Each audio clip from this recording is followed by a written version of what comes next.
They're not afraid to pinch your bum. They're not afraid to kind of touch you. They use that closeness to get too close. Like, it gets very, very uncomfortable. All around you, you're thinking this is a holy city. This surely should be one of the safest spaces in the world. There's much, much darker stories. My parents went to the Hadž, they went to the pilgrimage. Before they went, they were given so many warnings about what they should do during the Hadž. And I witnessed the same thing when other people went to the Hadž. And there was one warning that stuck out so much, that women should be especially careful during the Hadž, and that my father should always stay very close to my mother and never let go of her hand. I remember this one conversation about cabs, about taxis. They were saying that my father should go in first and let my mother out first, because many things happen, like women being sexually harassed, having their belongings stolen more often, or even being abducted or something. Is that something that you know of? Yeah, to be honest, it's something I know a bit too much of, which makes you really question like a lot of things. Because I've said this so many times.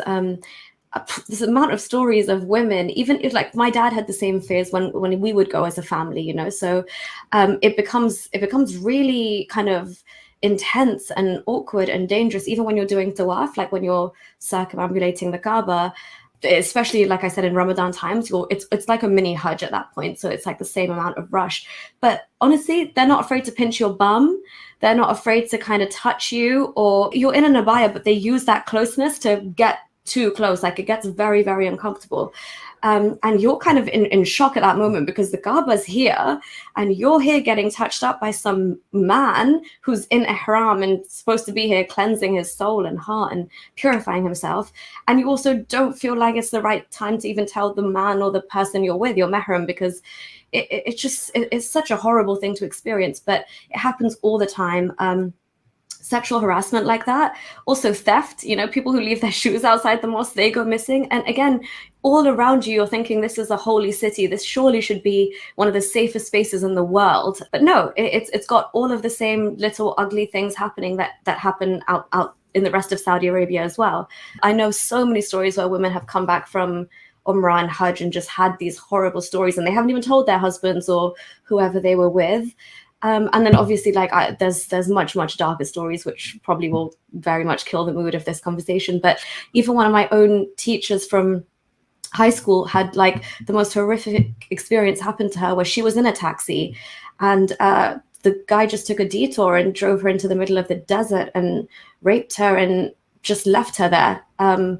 And she somehow made it back. But all I saw of her was she came to school to collect her belongings and she just left the country. And you can't even imagine like what would have happened. And the fact that she just silently left the country, knowing there's no justice that she would ever get in Saudi Arabia, nobody would be held accountable, just speaks volumes. Sorry, AP, for killing the vibe there. No, these are things that need to be said. I mean, this is something that even deserves its own talk. This should be separately addressed.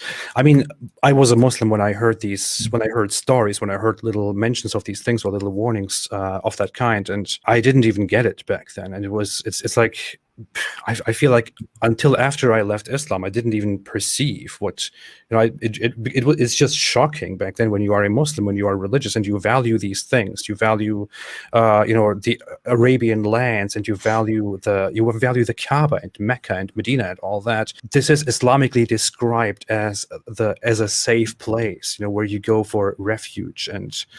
And then you think, wow, in that holy place, the holiest place of all, you have men everywhere or others everywhere trying to engage in extremely terrible behavior, in abusing women and abusing others, and in groping and rape and theft and all that. I didn't even get it back then. And only after I left Islam, I thought, wait a minute, what the hell? Yeah, and unfortunately, you internalize it and you think, okay, this is just a woman and this is maybe something I have to deal with, you know. And I never had the audacity to tell my dad, just out of like, I can't even bring that to my lips. Like, what would he think and say? But obviously now I think completely differently. But at that point, you genuinely do think, okay, this is just something I have to deal with as a woman, but it's something I deal with alone. And because again of the context it's happening in, you're just doubly as shocked, right?